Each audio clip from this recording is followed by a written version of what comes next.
Hey everybody, it's John here from VidGamiac.com. Here we are today back in Asemblance, grabbing the final ending, which is the white shift ending, which requires us to finish up the green shift ending. So head back through the portal to get back to the title screen, A to restart the game. To get to white shift ending, you have to first put the game into blue shift and then green shift again, so just repeat the steps we did for the last two videos. Go to the terminal and then set the destination as Woodland Ridge. Make sure you go follow the path, avoid the woman, stay as far to the right as possible. Once you hit the rock, zoom in on the butterfly. That should put the game into blue shift mode. Head through the door and then use the terminal, and then you want to set the destination back to Woodland Ridge. So do that, and then once again, go through the door, follow the path, avoid the woman, to the left, stay to the right, and then zoom in on the butterfly. Once you do that, you should be sent to the apartment building. Once you're there, quickly run into the bedroom and then through the doorway, and that way the game will be put into green shift mode. I think you and I remember things differently. Head through the door, and then you can use the terminal this time, but instead of going to the corrupted file, we are going to set the destination as the apartment. Now, I recommend busting out a stopwatch for this because you are going to need one to get this particular ending. I'll explain why in a bit, just have one handy for now. Head through the portal, and you should be in the apartment.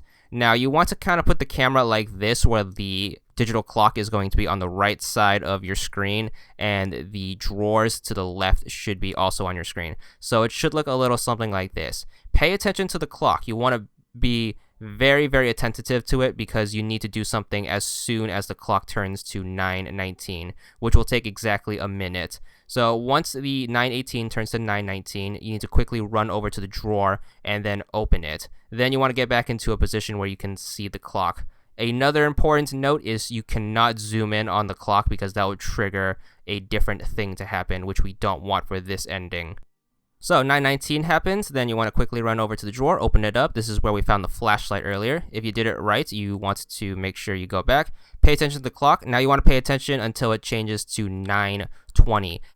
As soon as it hits 9:20, you want to hit start on your stopwatch, and then you want to run to the bedroom. You need to time exactly 16 seconds. Once it hits 16 seconds exactly, you will notice this hole on the wall. Zoom into the hole as soon as 16 seconds happens. If you do it too early, you'll mess up, and if you do it too late, you'll mess up. It has to be exactly at 16 seconds. If you did it right, the hole will turn into this portrait, and that will give you the white shift. So once you get the white shift, you should get kicked back to the terminal room. Once you're there, just do the thing where you go to the terminal, set the location as the corrupted file, and then head back into the space room, and that will give you the white shift ending. It might take you a few tries in order to get the precise timing down just right. Keep in mind, if you do mess up, you have to go back to the main menu and start again from step 1. You can't start it in the middle of the sequence in order to get the white shift, so keep that in mind. So once you finally step through into the space room and you get the white shift ending, there's your last achievement, 100 gamer score, and that's all there is to it.